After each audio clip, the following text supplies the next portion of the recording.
It's a very interesting edition of picking winners today. We, of course, have Keg in the red hat backwards. We have Mangone in the white hat backwards. We have Aaron Rodgers not playing, some controversy there. We are going to talk about Green Bay, Kansas City first, as a matter of fact. That was our number one game of the week. Obviously, things changing a little bit there. Here's the games that we'll be talking about. Keg from the betting side, Mangone from the DFS side. Green Bay, KC, Arizona, and San Francisco. Kyler Murray might not be playing.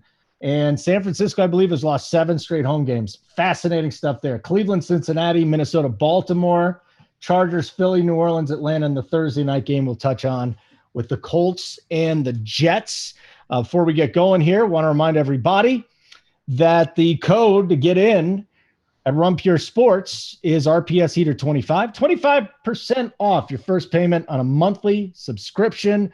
The NBA cores have been firing. And oh, by the way, Keg, give Mangone a round of applause. He shipped last night. He was going to talk about it, Mangone. I hit you up this morning. I was like, congratulations. That's awesome. That is awesome. I didn't even know what happened. Well, you were sleeping probably. What happened, Mangone? Yeah, I mean, had a good night in the NBA. Was in the Discord chat. I'll say this: don't get in the NBA Discord chat right now. They are talking, Aaron Rodgers type stuff. So it's the politics is not going well in there right now. I'm trying to police it, Holden. But the NBA chat is typically good after lock because we're talking news, right? We're breaking everything down. We're saying, hey, DeAndre Ayton is out, so let's adjust. Let's play some JaVale McGee.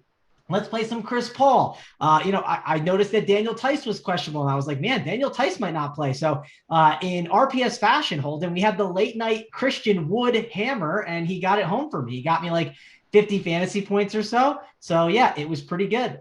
Very happy to have a nice little NBA night, and hoping to keep this rolling into the NFL and into the NBA throughout the week. And we got CFB, MLB Showdown just ended, which, hey, our boy Dunk on the bet side. Keg, I don't know if you saw – he jumped in the DFS streets, and what did he do? He shipped about 10K. So nice little wins over on the RPS side. We're like under a rock. When did that happen? Last night, Keg. I mean, it sounds like you're sleeping under a rock. I mean, right next to Patrick Starr from SpongeBob. You're both under rocks, and you need to get out of that rock and get in the DFS streets, Keg. I keep trying to get you in the streets, man. I know. Well, come on, let's go Dunkle. What happened to Dunkle? He shipped. I just found out. Holden, welcome to the program, bro. I'm texting a porn star, so give me a minute. Let's get into this thing here, boys. We're gonna start with Green Bay at Kansas City. I'm not sure what to do here. Keg, I kind of want to back the Packers because the Packers had issues because the Chiefs had issues with who? With freaking Daniel Jones last week. I mean, are you kidding me? Chiefs look like a debacle. We're getting +7.5. I don't know if PointsBet actually changed their line yet, but give me the lowdown here. No Aaron Rodgers, complete shit show there. Love is going to start this week. Complete shit show in Kansas City. Total has dropped down to, let's see here, 47.5. I'm seeing some 48.5s. What do you got here, my friend? Yeah, I mean, I didn't even hear about Aaron Rodgers until 40 seconds ago when you told me. When was that made? Last night when I looked at the line, it was 1. Did that happen this morning? Yeah, everything just changed, man, with the Rodgers news. Yeah, so I mean, yeah, the Packers were impressive last week against the Cardinals. Nobody had really slowed down that Cardinals offense all year. For a large part of that game, the Packers defense showed up. And now the analytics don't really respect the Packers defense all that much if you dive into the Pro Football Focus numbers, but they looked good to me last week. Obviously, we knew that the offense was missing linemen, their entire wide receiving core, but they were able to get it done, and that's 7 wins in a row now for the Packers. And that's without the linchpin on their offensive line all year. So I think what they've done this year has been really impressive. I think everybody expected them to be strong, about as strong as they were the last 2 years. But it's still been impressive so far to me. The Chiefs are just lost, man. They're just so bad. Average team, I guess, is good considering the fact that They have the worst defense right now in pro football. What's keeping this team, though, from rolling off the wins like the last 2 years, besides this awful defense, is the struggle in the red zone. They've been able to fly up and down the field between the 20s all year. But the real problem for the offense right now are the turnovers by Patrick Mahomes in the red zone, and more specifically, the end zone. I would be shocked if there's a team in the league right now that's turned the ball over more in opposing end zones this year than the Kansas City Chiefs. Seems like it happens every week, sometimes more than once a week. And, until that stops, they're going to continue to struggle when you combine that with how bad the defense is. As far as the spread now, my approach in this game was when you were talking about a team that's won 7 in a row and you're looking for a spot to fade them, teams don't really go on 8, 9 game win streaks often. So this seemed like the spot to fade them.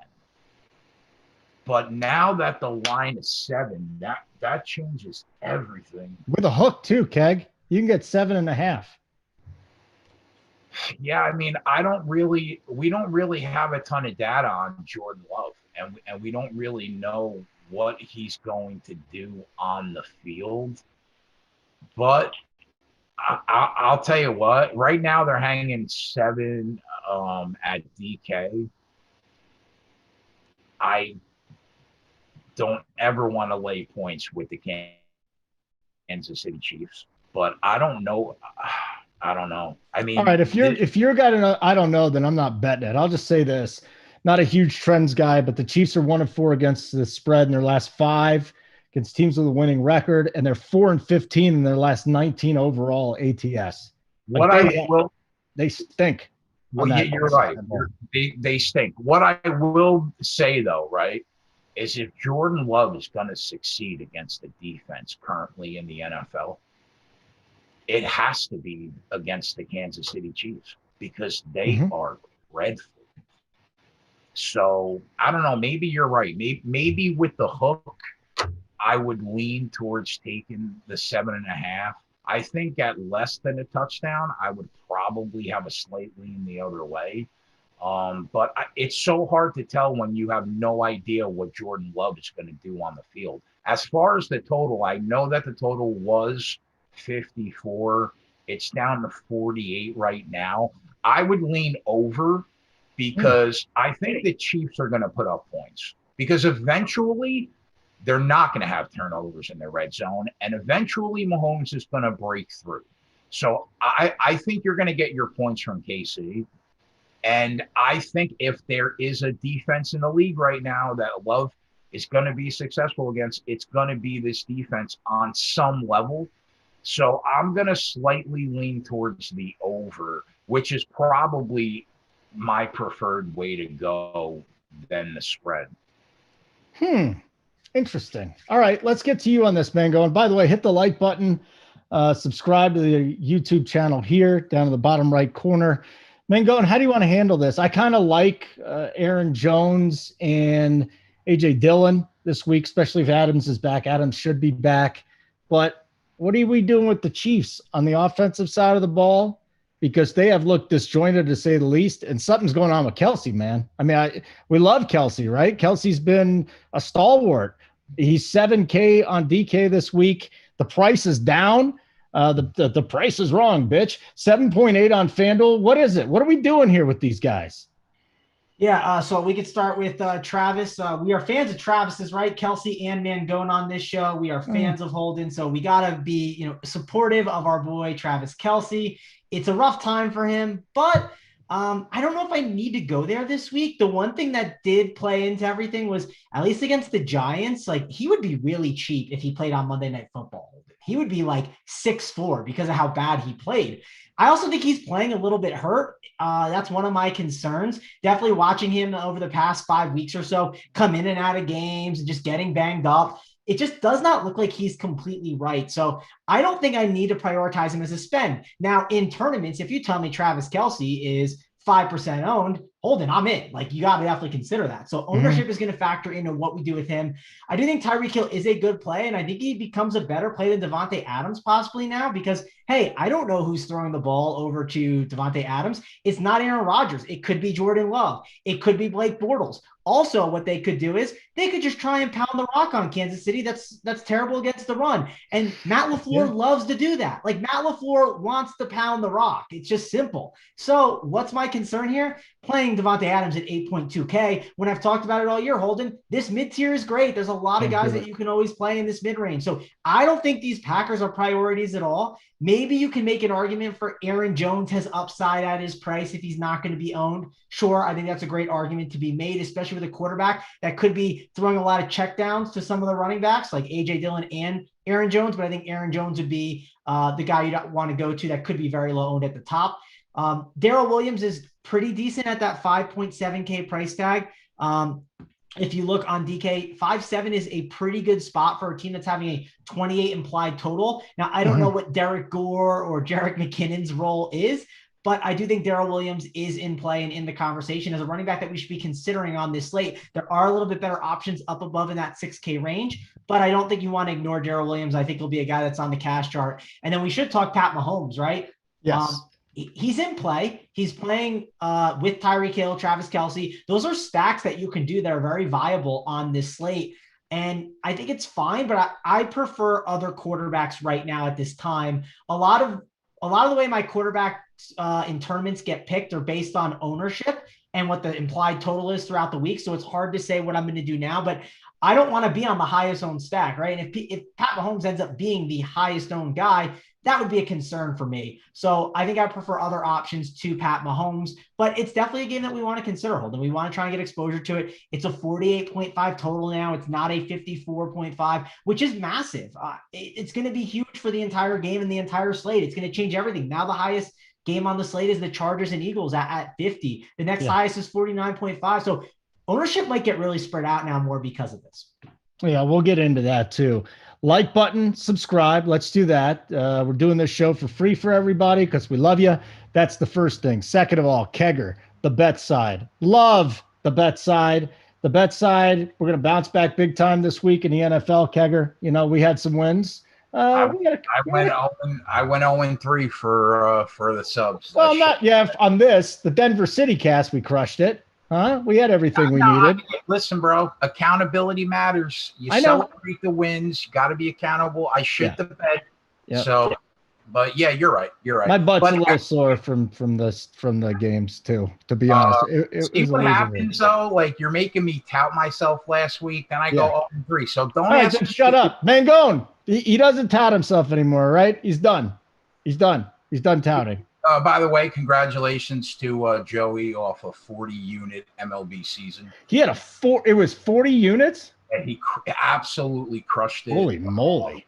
Yeah, the whole team will bounce back this week. It was the first bad NFL week in literally 8 weeks. Yeah, it's fine. So we'll crush it. One more thing about that game, question for both of you. DFS 2. The Kansas City Chiefs have one of, if not the worst running defenses in football. When you look about what opposing running backs average against them, you would think in terms of player props, Trav, and DFS, Jones and Dillon have a day, right? Yes. And especially without Aaron Rodgers now. Yeah, I wonder what they price those props at. I mean, that's something to look at. I'm curious if it's just like a normal aggregate of the typical weeks. Yeah, I think you want to be on those overs for sure. LaFleur is going to do his best. And it's also the other thing about playing against the Chiefs when their run game is not as, where you can run on them is you got Pat Mahomes on the other side, and keeping him off the field is great, right? You want to keep him off the field despite all the slander he gets right now and everyone making fun of him. I think either way, if any team in the NFL was like, hey, you could trade for Pat Mahomes, would you like to right now? I think everyone would try their best to get him on their team. I think everybody would give up like the farm for Patrick Mahomes at this point. I really like Aaron Jones this week. Probably receptions too. If they do it, what is it? Maybe 2.5 receptions. We can go over on that. If they do 3.5, we could talk about that too. Yeah, you're also going to see more. You're going to see more 2 RB sets, I think, out of Dillon too. No Robert Tonyan. So now that requires them to play Mercedes Lewis more. Which, Hey, I mean, Mercedes Lewis and Blake Bortles, is that a little Jaguars connection there, Holden, we got there between those two? I can't remember if they were I together. don't want to see Blake Bortles. I tell you, it's more of a realistic scenario that he plays than Jordan Love because Holden, it's better to throw Blake Bortles out there than throw Jordan Love and let the fans see what goes down against that Kansas City defense. I think they have to.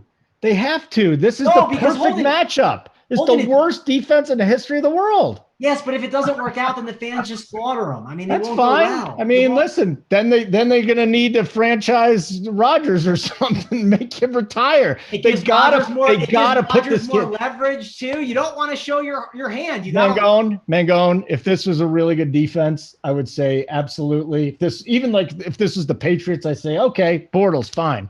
This is the Chiefs. Like, this is the week that Jordan Love proves to everybody. And if he doesn't, Holden, you got to know when to hold them. Got to know when to fold them. Yeah. It's a fold situation. What are you doing, Keg? What are you doing, Keg? What are you doing with that? All right, don't sound too enthusiastic, Keg. Come on, Keg. You playing Bortles or Love this week? I mean, I think that Holden brings up a really good point. if Jordan Love can't get off on this defense, which might not be the worst in the history of the world, but man, it's really, really bad. If he can't get off against this defense, what is he doing in pro football? I agree. If it goes poorly, it's not going to end well. I mean, that's what I'm saying. Just hold your hand. Don't let him see what you got, and just keep moving along. I think that's the play. Doesn't make sense to me, but that's okay. We'll disagree on that one. Keg, why don't you give everybody the lowdown on how to sign up for the bet side, because the bet side is awesome. I love the bet side. Yeah, that's despite the bad weekend, the bet side still really crushed October. I think we were almost 20 units in the black, I want to say, somewhere around there. We're up, I don't know, 90 units probably so far on the site. If you want to sign up, you could use promo code BETS25 off, gets you 25% off the first week or month. $60 a month, $15 a week, best value in the sports betting industry. If you already have the DFS side and you want to get the add-on to the bet side, you could use promo code GETBETS, and it'll get you the first month free. Kegger, let's go to the next one. We got Arizona, San Francisco. So Kyler's banged up again, and this is why I bet the under on his rushing yards last week. I think I don't know where they're going to post him this week. I think it's easy to go back to it again. He wasn't running when he was healthy. Then you've got San Francisco. They've lost, 7 straight home games? I mean, I couldn't believe when I saw that today. Yeah. You can get a pick 'em at Bet Rivers. You can get Cardinals +1. 46.5. This total's all over the place too. 45, 46.5, 45.5. So right now, I don't know what to do with the game because I don't know what's going on with Kyler Murray. And if he plays, though, you would think the Cardinals could do some damage, but they're not nearly as good a team when he's not 100%. He's a Maserati. He's got to be full systems go, or he's not the same guy. Yeah, I don't disagree with that. And I guess, one good thing about it, at least, is he has not been running anywhere near as much as he has in years past. So you would think you could be slightly less than 100% if you're just going to scramble around and stay in the pocket and throw the ball. The look-ahead line on this game on the 28th was 3. It's down to about 1 or a pick in some spots. And when I was talking to you yesterday, we were trying to figure out if it was only the market that moved the line or if we had injury news that broke. And, the only thing that we could find was Murray was banged up, but we thought he was going to play, right? Now we're not sure. I think even though if he plays and he's far from 100%, that's not enough to move the line 3. So it's probably the rest of the marketplace moving off that Packers loss last week. The Cards were disappointing last week. They had no excuse at home. They were healthy last week. The fact that they struggled against a subpar defense makes me think it was an undefeated team that was due for a letdown against a very good football team.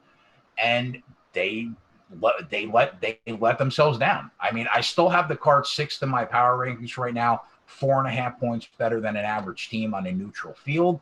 They still have a top 10 offense and defense this year. I think you have to write last week off for what it was, a letdown spot.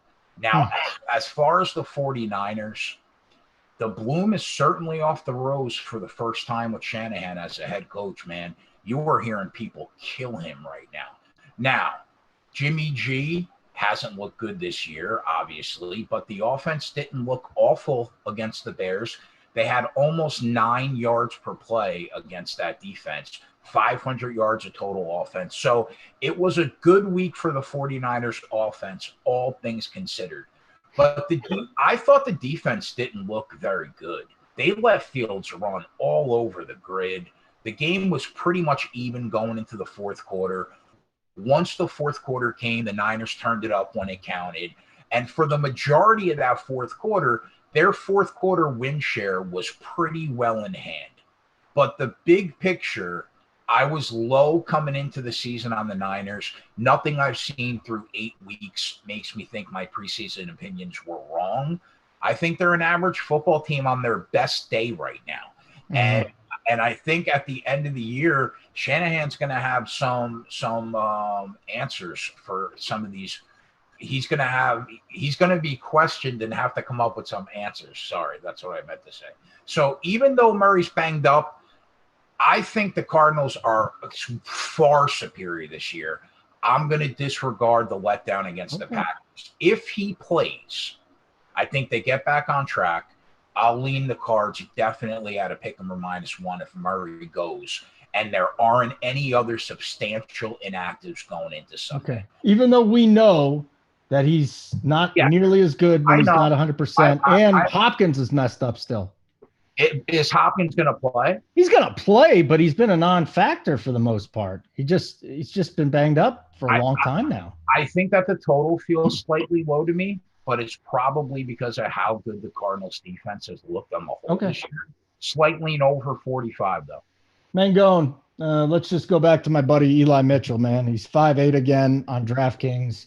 He's getting all the work, over 70% of the carries now. So that's the first place I go. If Kyler is in there, he's obviously not feeling good. Would you look at Edmonds or Connor? And then I don't know if we talk about Deebo Samuel enough. I know he drops half the balls thrown to him, but every week he's got a chance for an explosive play. Back-to-back weeks, 22, 23 DK points. Just run over some of these names here from this game. And I want you to go under the assumption, I guess, that Kyler plays, but he's a lot less than 100%.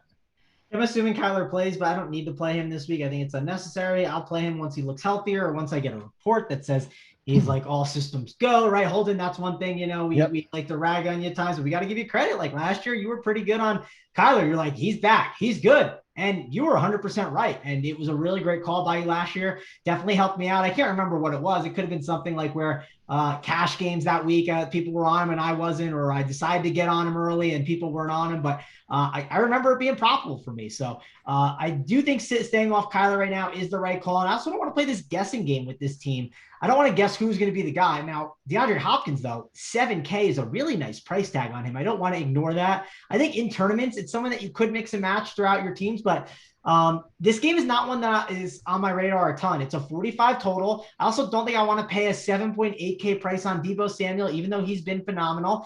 And I don't mind the Elijah Mitchell call, Holden. My only issue with the Elijah Mitchell call is I think last week, the reason why I loved playing him and I thought that you were on him and it was a good idea was because of the spread, right? I knew the Niners would be leading. There is a chance that they are not leading, right? This is a 1-point spread. Yes, I like the Niners to win the game, I think. I think I'm on that side as like a slight lean.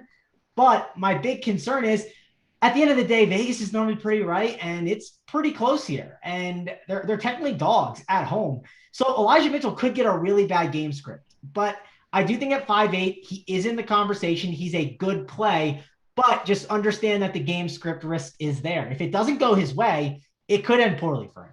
You know what? And 3 weeks ago, I think they played, and he ended up with 8 DK points. So that kind of took him out of it. I think that this week's going to be a little bit different, even if Kyler plays. And then I want to go back to your Hopkins thing. He has not been 100%, but I'm just looking at it. It's like I'm shocked. So he's not having those 30-point explosions, but he went 20, 20, 18, and then last week 8.6. So you know what? At 7K, 7-2 on FanDuel, that is not a bad play at all. Well, then If I think the way Kyler's to in. attack it, I think the way to attack this situation is if you play Elijah Mitchell, I like the idea of running it back with Hopkins because that means they're going to be trailing, right? If Elijah Mitchell has a big game, then it's a game that's likely close and it's interacting, or the Niners are up big, which puts DeAndre Hopkins way more in play.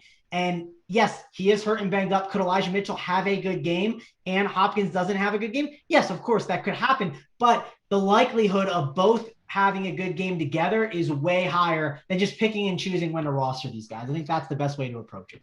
All right, boys. Like button, please hit it and then subscribe. Not only to our channel, but also the bets channel, Run Pure Bets. Very easy to do that. Bottom corner, it looks like it's by Mangone.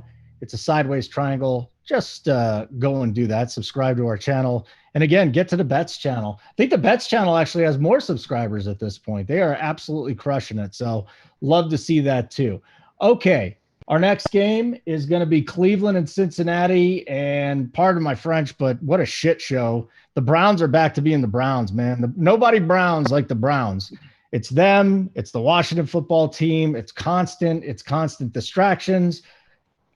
You might be watching this on tape, which, by the way, you should still hit the like button. But who knows what is going to happen with OBJ? Mayfield's got to separate his shoulder. Complete chaos there. Bengals coming off a letdown against the Jets. Keg, I could get the Bengals at -2.5. The total here is 46.5. Why aren't we going with the Bengals here at home? Yeah. Why? There's got to be a reason.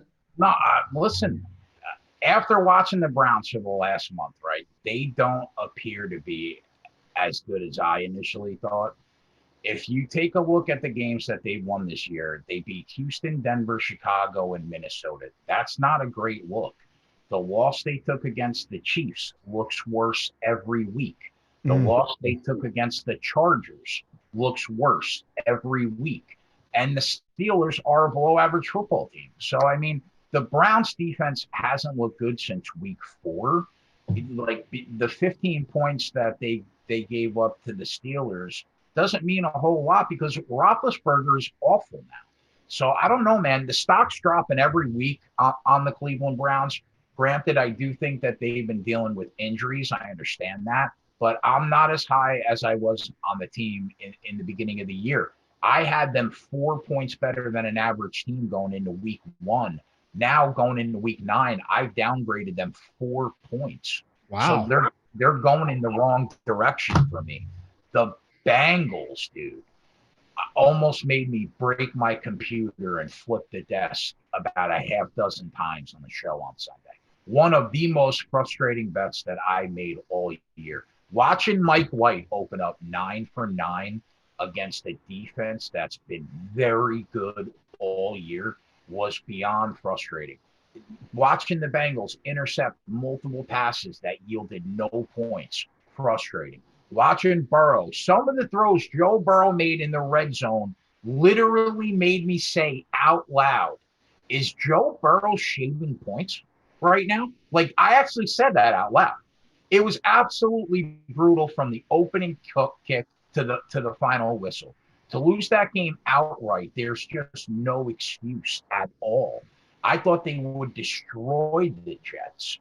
So, listen, my PR has this game Bengals -3. Okay. Now, that's exactly where the line is right now.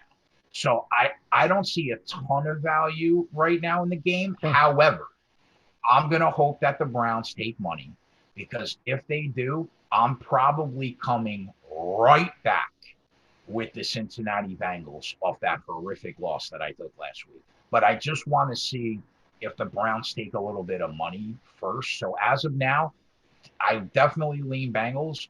I hope I can get on them this week because I want to get that money back from last week. As far as the total, well, I mean, I'm not that came out wrong. I'm not like specifically chasing my Bengals money, but coming off that loss, this is the time you back them.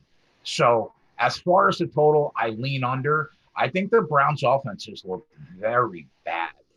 And if we're being honest, they haven't looked good since October 10th at a minimum. So Yeah. something seems wrong. So slight lean to the under, lean Bengals. I hope I can get on them. That's all I got. Mangone, this is an interesting one here. I don't want anything to do with the Cleveland passing game, but guess what? Nick Chubb is still in the backfield. Nick Chubb still owns this backfield.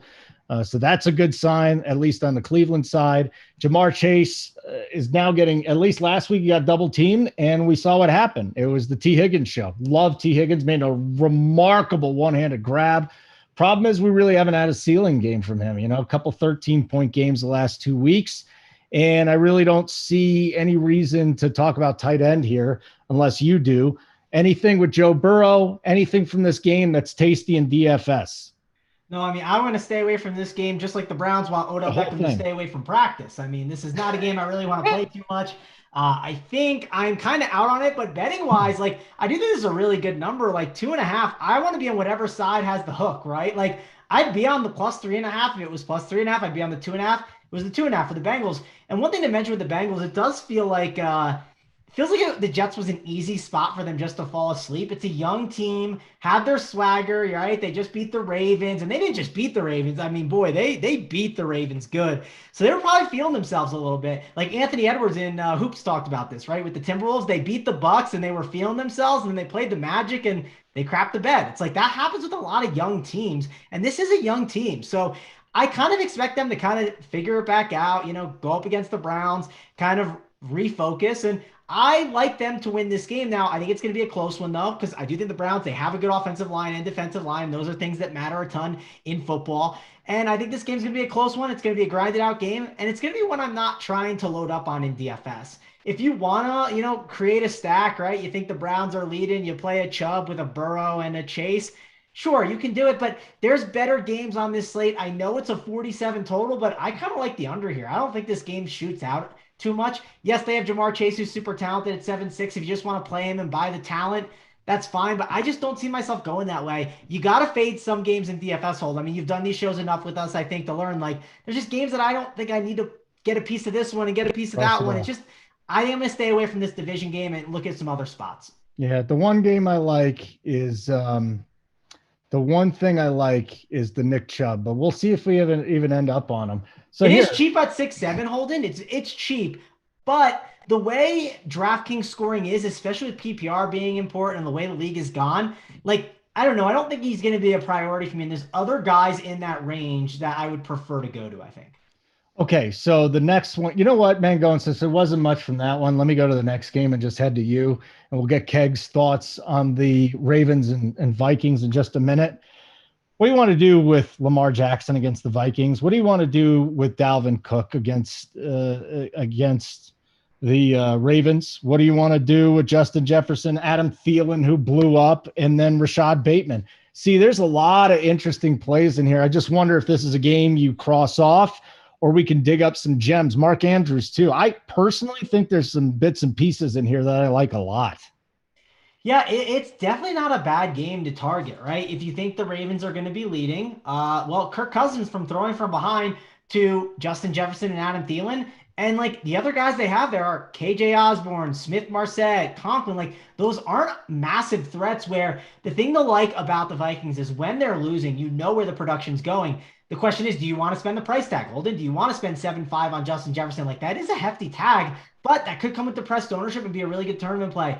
I talk about that 6K range being really juicy all the time. Well, we got Adam Thielen sitting there at 6.9K. And if touchdowns are being scored, Adam Thielen is typically a part of it. If you look this year, he has a touchdown in every single game except two of them. That was against the Lions and that was against the Browns. So, hey, I think those are two games that were a little bit slower now that I think about it. That Lions game was a goofy one too, where they were pounding the rock a ton. So I think this is a game where you're going to see those two involved. And I think they're really good guys to get targets to in tournaments. I think Lamar Jackson at 7-3 is one of the better quarterbacks on this slate. It is not one of the most, one of the most best slates on this slate. Like if you look, the totals, they're all low, right? We don't have all these 50 totals on this slate, Holden. We don't have a 55 and a 54. And when that happens, we get these games are not as good. And when these games are not as good, Holden, we want to have guys that can kind of drag us across the finish line in cash games. Who can drag us across the finish line in cash games? Lamar Jackson, just like Josh Allen did the other day. I mean, Josh Allen had 3 fantasy points with 3 minutes left in like the third quarter, and then he ended with like 30 fantasy points on FanDuel. So I'm not ignoring Lamar Jackson because of his rushing equity. I think it's very valuable on these slates where I expect it to be lower scoring. I don't expect this to be a slate on DraftKings where there's 300 fantasy points scored. And I think Lamar Jackson has a ton of value just because of that. And it's nice. You're able to play him naked, which is always good. You can pair him up with a Hollywood Brown who's 6K, a Rashad Bateman at 4K, which we don't want to ignore Rashad Bateman at 4K, Love him. Holden. He's a really solid play because of his price tag, and he's coming off the bye week. A receiver coming off the bye week has a ton of value. We always forget that with rookies. The rookies going out of a bye week, getting an extra week to get prepared and learn the playbook more. They add in some plays to help them out. 4K for Rashad Bateman cannot be ignored. And then Mark Andrews at 5.5. I don't want to ignore that one too, because I don't think I'm going up to spend on Kelsey for sure. If I am playing a Lamar Jackson stack, I'm not playing Lamar Jackson as a double stack. I'm not playing Lamar Jackson, Brown, and Mark Andrews. I'll probably play Lamar Jackson, one of Brown, Bateman, or Andrews, and then I'll go a Jefferson or Thielen ram back. No, I'm with you on the Bateman here. I love Bateman this week as of right now. And the other thing is, just because there's low totals doesn't mean that these games aren't going to blow up. There's going to be a couple of games here on this main slate that are going to go absolutely bananas. You just got to figure out which one or the teams that's going to happen with. Kegger. Of course, and hold on, another thing to mention too, like you don't like the Vikings typically in games where they're favorites. And the reason why is Mike Zimmer will just pound the rock, establish the run. But what happens when they're down so much? What happens when it's 14-0? Well, now that decision's taken out of his hands. Now Kirk Cousins has to throw the ball a ton. Sure, they're not just going to throw 90% of the time, but that helps when you look at games that the Vikings are in for them to blow up. It's nice when they're underdogs because you don't have the possibility of them getting up. Sure, they could be up and leading at some point and doing well, but the likelihood of them as 6-point underdogs on the road is not as strong. And that way we can understand that playing Jefferson is better, playing Thielen's better, playing Kirk Cousins is better. And if you're playing the Vikings on the opposite side as like 10-point favorites, that's when you are sure about Dalvin Cook just being an absolute stone lock on a slate. So that's the overall breakdown, though. This is a good one to get some exposure to, Holden. I wouldn't be surprised, too, if this game trended upward as long as the weather in Baltimore doesn't get bad throughout the week. All right, Kegger, welcome back to the show, buddy. Ravens -6, 49.5 is the total. Actually seeing a 50 at DK right now. This is interesting. So Vikings, Ravens, talk to me about the total. Can this thing shoot out here between these two teams? Because I kind of see that it could. That's a big number, but I could see it being a shootout. Yeah, I think it has the ability to shoot out, especially on the Baltimore side. I don't understand a lot of the results that I've seen in the Vikings analytics. The numbers that say that this team's a good team on both offense and defense, but they don't come close to that on the eye test. Bad coaching. Right? The defense looked bad to me last week. I understand that they were winning that game against Dallas with 3 minutes left, but Dallas ran their 2-minute drill. They went right down the field, no resistance. They won the game. The Vikings allowed Cooper Rush to throw for like 350 yards. Okay, can I cut you off? Because I want to ask you a question. I think why there's a reason for that. Did Everson Griffin leave the game? I think he got hurt and he's not playing this week. I remember my friend saying that because that was one of the keys to their defensive line being better. Is that they have, and I forget the names. I don't know all the defensive players always, right? Because we do so much on the offensive side, I forget. But they had 2 key defensive linemen that were back together and never played together. And then when they were together, they were able to get a pass rush. And now that they lost that, that's going to be really key to hurting that defensive line, I think, because that they can't get that pressure on the quarterbacks anymore together on both sides. Is that correct, Keg? Yeah, I'm not sure. I would have to go back and check to see if he left the game. Off the top of my head, I'm not sure, if I'm being honest with you. All right, well, you keep going. Sorry, because I'll look into it a little bit, and I'll get back to me at the end, Holden. I'll try. So offensively, they've been struggling. We know that, Minnesota. They scored 9 points the final 57 minutes of that game. And they struggled offensively against the Lions. They struggled offensively against the Browns. This team's been off all year. They have not been locked in one game this season on both sides of the ball together all year long. So all in all, I think they've been just incredibly inconsistent.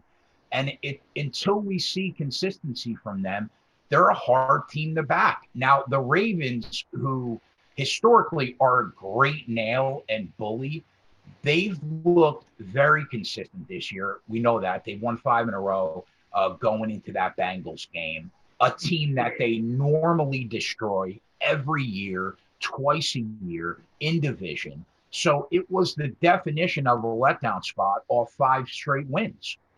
So, and listen, they looked bad.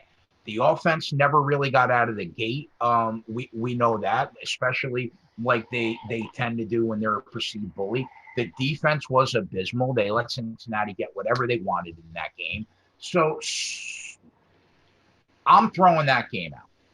The Ravens have been better than I thought that they would be this year for the most part. I was lower than the market was preseason. So I've upgraded them 2 points in my power rating since September 10th.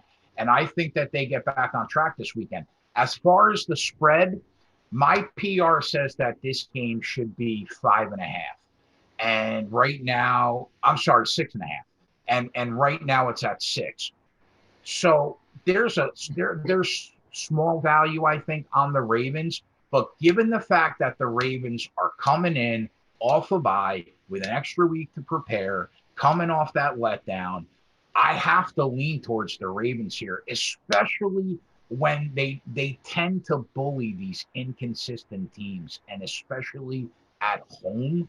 Now, as far as the total, what Holden was saying, the way that the Vikings have been struggling offensively, it makes me want to lean to the under here. But we see the Ravens, especially in these spots, hang some really crooked numbers against teams that they should beat handily at home. And this fits that bill.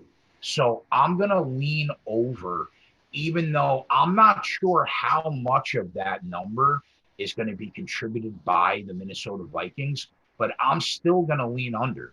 Over. I think maybe the Ravens team total over rather than the full game over is probably the way to go, because I think the Ravens are going to shoot out. I think they're going to put it on Minnesota, and I think they're going to beat them pretty handily. And Glenn, you wanted another word on this? Yeah. So it was Daniel Hunter, right? So he got hurt. He got hurt when the game. It's actually I happened to just find it perfect timing.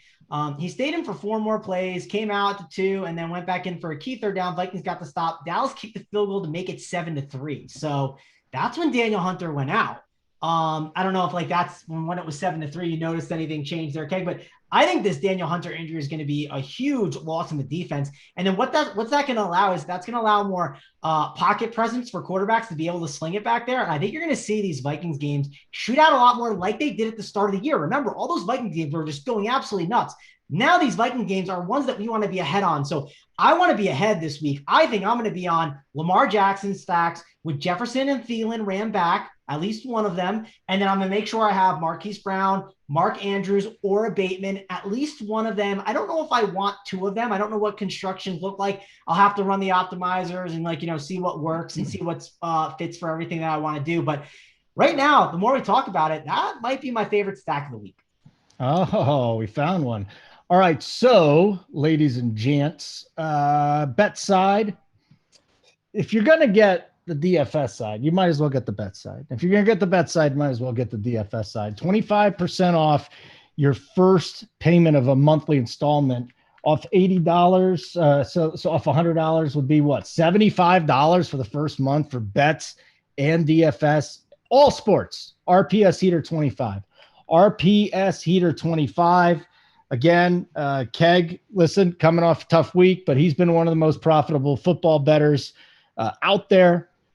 Joey worked 40 plus units for base. Are you kidding me? For baseball? JJ, Tyler, Spread, all the boys over there do a wonderful job. I think D on the soccer side is on a roll too. So that's impressive stuff. Hit the like button if you get a chance. And even if you're watching this on replay. Okay, here's the game that I hit you up on, Keg. And I said, why am I not going to bet the Chargers at -2.5? And then I got it at 2. And now I'm seeing it at -1.5. Okay. So the Chargers looked like shit against the Patriots. They seem to play close games all the time. The Eagles look great, but it was the Lions. Like, I still think the Eagles are a bottom third of the barrel in the National Football League. They've got a quarterback who's a fun DFS quarterback, but he makes horrible decisions. He's inaccurate. The Eagles have so many holes here, and I'm not bailing on the Chargers and Herbert on the road. This line to me should be more. I think it should be 3.5. Talk to me. What, am I off? Am I missing something here? Listen, the Chargers have been the bane of my existence. Me too. This year, they've given me 2 of the 7 losses I have the last 4 weeks.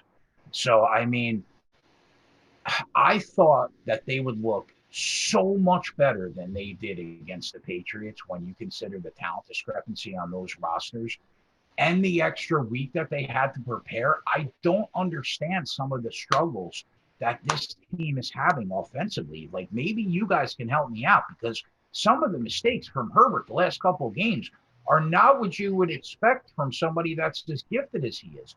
50% completion percentage, bro, when you're dropping back 40 times in a game, is not going to get the job done in the NFL.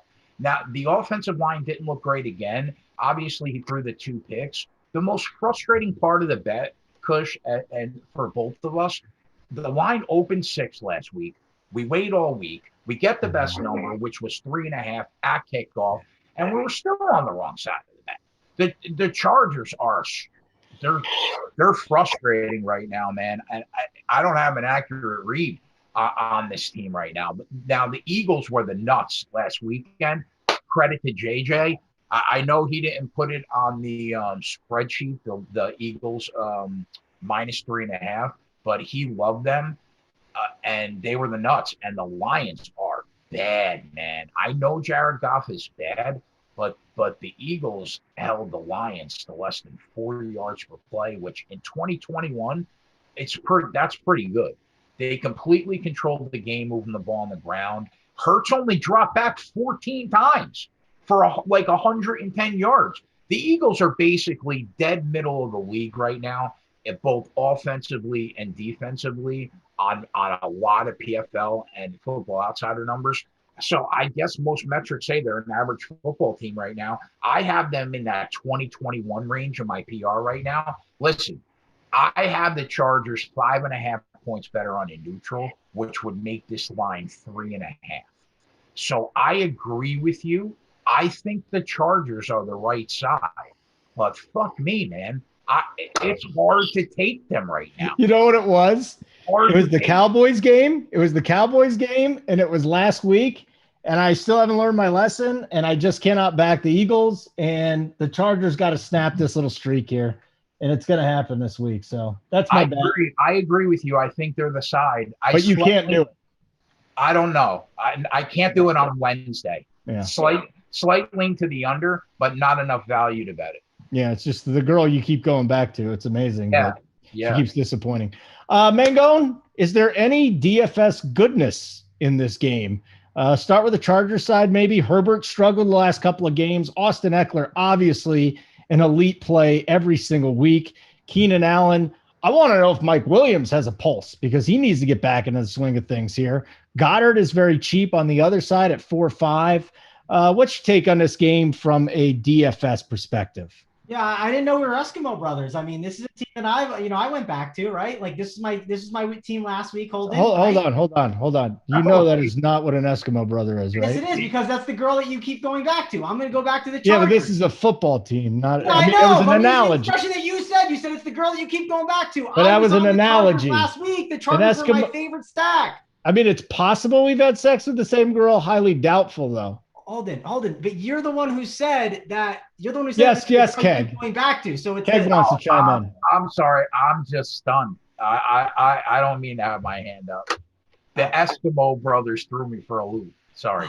Gosh, it's a great reference. But anyways, I guess you guys, Holden didn't like it. Maybe it wasn't as good of a joke. No, because there's one use for Eskimo brothers. You can't do it on like some, whatever, Mango. What about this game? You keep going back to, and I'm going back to the same girl. It all goes hand in hand. All right, Mango. All right. Well, anyways, I'm going back to the Chargers. I like the Chargers here in this spot. I like them to win. I like them in DFS.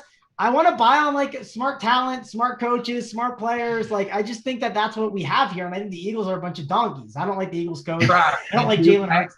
can I ask you a question? Did you like them last week against the Pats, or did you like the Pats? Uh, so here's the thing. I like the Chargers, but I did look at that line and I went, I know the Pats are better than people think. Like I was more down on the Pats, but I know that their offensive line and like their Mac Jones has looked a little bit better. So I stared at the line, Keg. I did have some of my pick'ems on the Chargers, but I did stare at the line and I said, man, I don't feel great about this, even though I thought the Chargers were a team I just want to buy in on, right? They're just a good football team. So I don't know. I think there's a big difference between the Patriots and the Eagles, right? Like if you told me the Patriots and Eagles played right now, I'd have a lot of money on the Patriots over the Eagles, wouldn't you, Ken? Yeah, right now, if they played, I would have the line in New England would be 6. Yeah, and honestly, I think on the road, like the Patriots would be favorites, and people would be like, wait, they're favorites, like a rookie quarterback on the road. But I would agree with you, and I just don't think this Eagles team is that great. Sure, Jalen Hurts, DFS wise, which again, this is we'll talk DFS here. You gotta like Jalen Hurts because he just keeps finding a way to get there. Now, last week did he not get there? Yes, he did not get there, but it's also because the Lions they're terrible against the run, and they ran the ball a ton, and he just didn't get the touchdowns. Let's say Jalen Hurts gets one of those rushing touchdowns, just one. I'm not even giving him yards. I'm not giving him anything else. Just give him one of the rushing touchdowns. Well, then what happens? Jalen Hurts has 17 fantasy points, and everyone's like, he was fine. He wasn't the best, wasn't the worst. And that just shows what his floor is. I mean, Jalen Hurts is not a bad option in DFS. I think you need to be considering him. The price tag at 6-7, he's something I'm not going to ignore on this slate because he finds a way to get there. I know Boston Scott, Kenneth Gainwell, Jordan Howard. It's just who knows what running back to pick. I'm not going to play that guessing game. I don't need to be playing these receivers either. I think there's better receivers. If you wanted to play Devonta Smith, I wouldn't tell you not to, but I'd say, hey, there's better receivers that I'd rather go to. That's what my response would be. Keenan Allen at 6-7. I like targeting him and going back to him. And I even like going back to Justin Herbert at 7K as a quarterback option on this slate, as long as he's not getting ownership. I think that's the key. I want to have Justin Herbert at a little less ownership. I don't want a chalkier Justin Herbert. And I think that's going to depend on like how the slate goes throughout, like on Thursday and Friday when we get all this value, right? All the value is going to come in on those slates. And we're going to say, hey, can we spend at quarterback? Do we have to spend down? Because I do think this is a slate where spending down at quarterback could be valuable if we do not get enough value. And that could make Justin Herbert's ownership go up a little bit. Now, maybe it gets depressed a little based on Lamar Jackson's ownership at 7.3K, but there's a lot I want to wait on with ownership to really make final decisions. But overall, it's a really good game. Okay, let's get to our last game before Thursday Night Football. New Orleans and Atlanta. We were forced to take this game because I don't think there was much else to do here. So, oh boy, Keg. Atlanta, no Calvin Ridley. New Orleans, who the hell knows who's starting a quarterback? I'm sorry I even brought this game up, to be honest with you. Do you have any take on it, or we just need to go right through it? Because there's too many question marks. We could have talked about other games, but when we were doing it. Listen, you want to know the one interesting thing about this game? What? The Falcons, the marketplace is so low on the Falcons right now that despite Winston going down, despite Hill having still in concussion protocol, I think, right? And it looks like Simeon's going to play, maybe. You would think Atlanta, who before that last week where they lost to the Carolina, they had won 3 or 4. They looked like they were going in the right direction. Despite that, though, the line actually went from like 5 to 6. Somehow, the Saints took money. That's how low the marketplace is on Atlanta right now. And I would have thought that Atlanta would have at least taken a little bit of money. So I think that's really telling. That makes me lean towards the Saints, even with the backups, believe it or not. Now, is my money going to be anywhere near that game? No.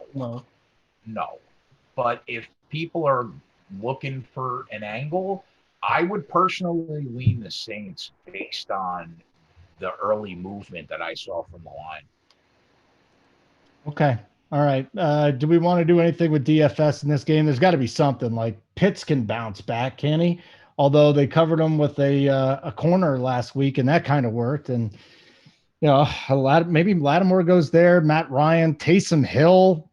Outside of Kamara and Patterson, please, is there anything we want to do here, Mangone? This is a tough one. I mean, it's not that bad. I mean, Patterson is obviously someone that you want to consider on this slate because look at the situation. Look who's there. I mean, it's brutal. It's Russell Gage, Tajay Sharp, Zacchaeus. Of course, the man on sites like FanDuel, right? That's the tough spot to play Patterson because the touchdown equity is not there. But on a PPR site at 6.3K, DK, Cordell Patterson's in play. I'm definitely going to be considering him. Definitely a good option. And then on the other side is Taysom Hill for sure in holding. But cash, right? Or is it cash? Yeah, cash. I mean, you could do it in tournaments, but it's definitely better for cash. What about, is Taysom Hill in? That's something I'm wondering. I mean, that's the question right now. They haven't announced who their quarterback is going to be, but what's the option there at this point? I want Taysom Hill in. I don't know for sure for cash games, but I want it for survival, right? So I try to get off the beaten path a little bit, so I'm not on the chalk. Like last week, I wasn't on the Bengals, and it was great. It was 45% got sunk, and it's a week where I mean people are going to probably take the Dolphins, which is chalky, and it's like I don't know. Taysom Hill creates a nice floor for this team, and he might create a nice floor for your cash games as well at that price tag. Where if punting at quarterback makes sense, Taysom Hill could definitely be in the conversation. And at 8-2, Alvin Kamara and the PPR upside he can have. I'm going. Real quick before you get to Kamara, because you're onto something here. Because I looked at this. Hill started 4 games last year. You remember? Yeah. And he had 24 and 23 points in weeks 11 and 13. So those games were against the Falcons. I don't know if it's going to be a Simeon thing or Taysom Hill. If Taysom Hill has his little package thing. But if we could get definitive news that it's Taysom, the more I listen to you and then I look at the numbers, he might be an option in a GPP. I would even like betting them before this gets over the 6 number. If I want to know it's Taysom though, right? I don't want Simeon. Sure, he was fine last week, but I think there's a lot of value in rushing quarterbacks and the floor that they give you. Right? Obviously, the downside of a Trevor Simeon can be really bad. You're not winning a Super Bowl with Taysom Hill, but could you, have a serviceable season with someone like Taysom Hill? Yes, because that floor that he provides you as a rushing quarterback, it just capture upside a little bit. So I like the idea of playing Taysom Hill. I'm about to look right now, Holden. I'm scared to look. Does FanDuel somehow have him at the tight end position? And no, he's not. He's a quarterback, so we're good. We've had this in past weeks where he's been a tight end and starting at quarterback, and so it's been a disaster, but we are good. We're in the clear, Holden. Taysom Hill is a quarterback at 7K on FanDuel, so it's okay. Either way, Taysom Hill is definitely in the conversation at quarterback if he ends up being the guy. And Alvin Kamara's PPR upside is really good. Yes, the touchdown equity gets killed by Taysom Hill a little bit, but I definitely would be considering it. And mainly it's just those 2 guys and Cordell Patterson. Maybe you can make an argument for these other guys, Russell Gage and Tajay Sharp, and even a Kyle Pitts at 5.9 because, hey, he is the guy, but it's a very low total, and they have a low touchdown equity, which has me very, very concerned. Okay. We have one more game to get to. Hit the like button, subscribe. That would be really nice. We got so much stuff going on here. Again, NBA season. We got Mangone shipping. We got all these guys shipping. It's just tremendous. RPS Heater 25% off your first payment on a monthly subscription. So we got the NBA cores, JSU, BigT, all our big guys come out and they put the best NBA lineup out there, minus a few players because it's illegal to put them all out there. But what's the heat chart, Mangone? What's going on with the heat chart? Yeah, over at Run Pure Sports, we got the heat chart that AP does, and he is definitely worth looking at. You got to look at all of AP stuff. He has been crushing it over here at Run Pure. He basically gives you a breakdown of all the top 5 guys in every single starting lineup, and we're going to be showing that on the NBA Up the Lock show, or not Up the Lock show, on the NBA Hardwood show today. So be sure to check that out. And he shows you basically all the guys I'm underweight on, he's overweight on, his guys that are locks. And by locks, he's not saying it's for sure his on every single team. It's like a core play. So if he was building a player pool out, that's a guy he'd definitely be like pretty overweight on. He tells you the guys he's underweight on, and it gives you a really good overview of the slate. So be sure to check out AP's heat chart, heat map, whatever you want to call it. As someone said in the chat, it was pretty good, Holden. The heat map, but you capitalize AP in map, right? I think that's a pretty good way to advertise. Oh, I didn't even put those two things together. Mind blowing. Yeah, I didn't even realize it either until someone said it. I thought it was pretty good. Thursday night's game, Mr. Keg. I know the Jets look good, but now the Colts have had a few days to look at Mike White, what he did, and how to attack it. That being said, Jets plus 10.5, 45.5, 46 is the total in this game. You got a show play for us on this one? I think the best angle in this game is what JJ has on the spreadsheet right now. So I really don't want to give that out because I think he's going to do a video. What I would say is JJ is going to have a video that either is probably out or will be out later today for the play that he usually gives out on Thursday Night Football. And I like it a lot. I think it's probably the best play in this game overall. So I'm going to say our viewers should go to the Run Pure Bets YouTube channel and watch his video tonight for that play. That's all you got on this game? You don't want to say anything else? I mean, what is there to say? I mean, do you want to lay 10.5 with the Colts? No. Right? I do think I'd be looking earlier in the game to back something if I was going to, where you didn't have to lay the whole spread. I think that the Colts defense is way overrated. All you hear all the time is people talk about this defense like it's good. I think it's overrated. And I think over 46 isn't a bad look. I mean, if the Jets offense looks anywhere near as competent as it did last week, I think this game is going to fly over 46 because the Colts defense to me is an average defense. I think people blow it way out of proportion. So I lean over in this game. I'm not touching 10.5. I'm certainly not taking 10.5 with the Jets coming off that huge win. I'm really not. I don't like Carson Wentz enough to lay 10.5 with him even at home. So I'm going to lean over 46 here and also look for the play that JJ is going to have a video on because I like it a lot. Okay. Mangone, I've been a proponent of Michael Carter for a long time now, and I don't see why there's any reason to get off of that. I mean, he's probably going to – unfortunately, the secret's out. This guy's a badass, and he's getting a ton of volume, right? So in a showdown situation – do you even bother throwing him in a captain, given that we'll probably see some of him? Or am I off here and it's going to be mostly Carson Wentz and Jonathan Taylor, and we can get Carter in there to lower ownership in the captain? I don't know if people will play Carter too much in the captain. Maybe I'm wrong, but it's a trailing game script and 10.5 point favorites. Jonathan Taylor is going to be someone that people slam in. Also, if you think about the construction of the showdown lineups, right? If you put Jonathan Taylor at the captain spot, Holden, you don't have Travis Kelce, Tyreek Hill, Pat Mahomes to jam in. There just are not players that you want to jam in where it's easy to just spend up at the captain spot. So I think I'm just going to go with Jonathan Taylor as my captain, and then maybe I'll get different with the way I construct it. Maybe I'll just go 2 Colts. I'll go Jonathan Taylor. Maybe I'll go Michael Pittman. Just go those 2 guys. Maybe I fade Carson Wentz, which is like really risky and sounds crazy, but he's going to be expensive. And then play 4 Jets on the opposite side. Play right. Mike White, play Michael Carter, play Corey Davis, and then play, I don't know, one of the other receivers. Maybe that's what I'll do. Maybe I'll play Michael Carter and Ty Johnson together because they're both just such good values together. And they could both get there by catching the ball because Mike White is a backup quarterback that, sure, yes, he led the league last week in passing, but he's probably a guy that's going to check down a ton. So we saw him check down to Michael Carter. He could check down to both those guys. 14 targets last week, and he's got 23 his last 2 weeks. Yeah, and how come some of those couldn't go over to Carter? I mean, Carter had 6 targets last week. I mean, they could both get double digits together. No, Carter had 14 targets last week. Yeah. No, I'm talking Ty Johnson. Sorry. Oh, Ty Johnson. Yeah. So here's my core for you without even looking at salaries. If I can pull it off, I think it works.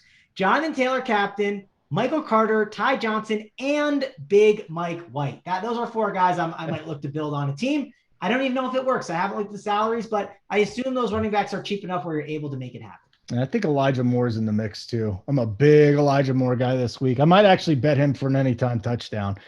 It might be coming. This might be the week for Elijah. So you want to see a little more red zone targets, but he got 6 looks last week. Okay. All right, guys, we are Dunsky with this wonderful program. And if you will, please hit the like button and tell all your friends about it and talk about how amazing Keg is. He actually has some light coming through. It's the first time I've ever seen light with Keg. I was afraid you would like shrivel up like a vampire, but you look great. And what are you shaking your head for, pal? I left the house this morning. Yeah, I think you look great. I mean, people think I literally don't leave the house. Yeah. Ever. Yeah. That is false. Right. You go to the doctor and the supermarket, just like me. Yes, correct. Yes. And my daughter's softball and field hockey.